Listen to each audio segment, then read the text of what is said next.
Grand Mobile juda tezlik bilan mashhurlikka erishayotgan o'sha atmosferali o'yin. Ushbu o'yinda siz do'stlaringiz bilan vaqtni qiziqarli o'tkazishingiz mumkin. Tungi poygalar, qimmatbaho uy va mashinalar, kriminal hayot, yangi do'stlar, bularning barchasiga Grand Mobile orqali erishing. Mening Vigeta promokodimni terish orqali esa barcha serverlarda Gelik avtomobili 30 ming rubl hamda 7 kun VIP statusini olasiz. Video ostidagi manzil orqali Grand Mobile'ni yuklab oling va bizning ushbu o'yin haqidagi Telegram kanalimizga obuna bo'ling. Mubin Lolo haqida 100 ta fakt. Qani ketdik. Asl ismi Mubinaxon, familiyasi Abbosxonova. Hozirda 19 yoshda, millati o'zbek. Sirdaryo viloyatida tug'ilgan. Guliston shahrida. Otasi arxitektor, onasi dizayner. 2004-yilda tug'ilgan. Lolo taxallusi aslida multfilmdagi pingvinchaning nomidan olingan. Hozirda onasi bilan yashaydi. Toshkent shahrida istiqomat qiladi. Oyisi va dadasi ajrashib ketishgan.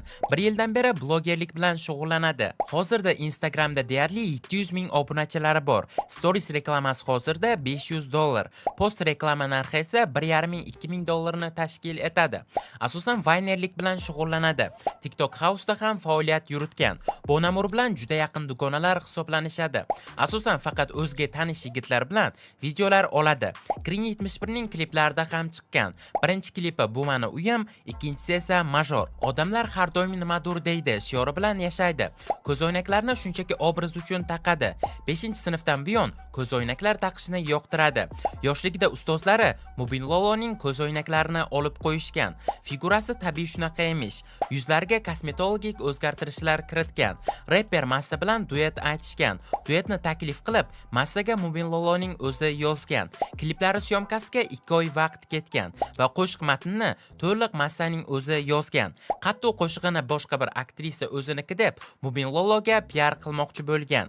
2024-yil yangi yilni Moskvada kutib olgan. Moskvaga ketish sababi esa konsertga chiqish bo'lgan. Universitetga hujjat topshirmagan va oliy ma'lumotli bo'lishni xohlamaydi.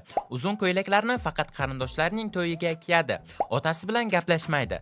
Sevgan yigiti tashlab ketgan. Hozirda yigiti yo'q emish. Oyiga 50-60 million so'm pul topadi. Ammo chiqim undan ham ko'p bo'lib ketishini aytgan. Mashina ruliga o'tirsa, nafasi qisib boshi aylanishni boshlaydi. Hozirda shaxsiy mashinasi yo'q. Bo'yi 174 cm, 10 cm poshna bilan doim 184 cm bo'yi bilan yuradi. Vazni 56 kg.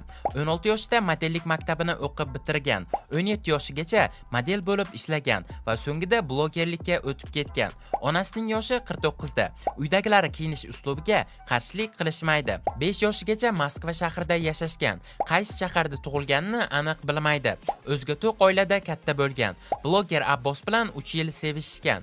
Keyin esa bir-birlariga to'g'ri kelishmagani uchun do'st bo'lib qolishgan. Obunachilariga Jon qarindoshalarim deb murojaat qiladi. Kelajakda chet elda yashash niyati yo'q. Toshkent shahriga sodiq qolib, kelajakda ham shu yerda yashamoqchi. Uzmir va Said Ahmad Umarovning klipida ham rol ijro etgan. Sir saqlashni yoqtirmaydi, qora rangni yoqtiradi. Imijiga 1 yilda 2 martacha o'zgartirish kiritadi. Negativ kommentariyalar sabab yig'lab, blogerlikni tashlab ketmoqchi bo'lgan. Oilada 4 ta farzand. O'zidan katta 3 ta opasi bor. Ukasi va akasi yo'q. Mushugi o'lib qolsa, yig'lashi mumkinligini aytgan. Kuchugi o'lib qolsa ham yig'lashi mumkin emish. Oila a'zolarini juda hurmat qiladi. Onasi bilan juda o'xshash chehra va qomatga ega. Labini boteks qildirgan. Tirnoqlar ulab yurishni yoqtiradi. Munosabatlar haqida hech kimdan sir saqlamaydi. Juda ko'pchilik erkaklarning sevgisini javobsiz qoldirgan. Hype va PR ishlamoqchi bo'lgan insonlarni yoqtirmaydi. Suzishni biladi. Mashhur san'atkor va aktyorlardan unga nomaqbul takliflar ko'p kelib tushadi. O'zini yaxshi aktrisa deb hisoblaydi. Chet elga 7 kundan ko'p sayohat qilishni xohlamaydi. Chunki 7 kundan keyin zerikib qolishi mumkin. Eri buyursa uzun, ammo zamonaviy kiyinishga tayyor. Suhrobiddin bilan ham qiziqarli vaynlar suratga olgan. Qahramonimiz yoshiga nisbatan ancha katta ko'rinadi. Menimcha har tomonlama. Massa bilan birga rap festivalda jonli qo'shiq kuylashgan.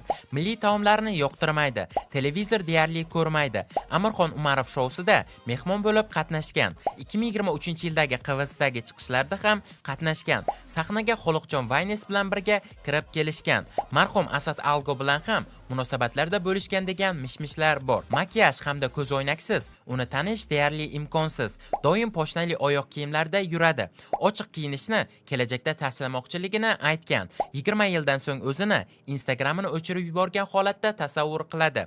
Bo'lajak turmush o'rtog'i quvnoq bo'lishni xohlaydi. Qahramonimiz hech qachon kuchsizligini kimgadir ko'rsatish kerak emas deb hisoblaydi.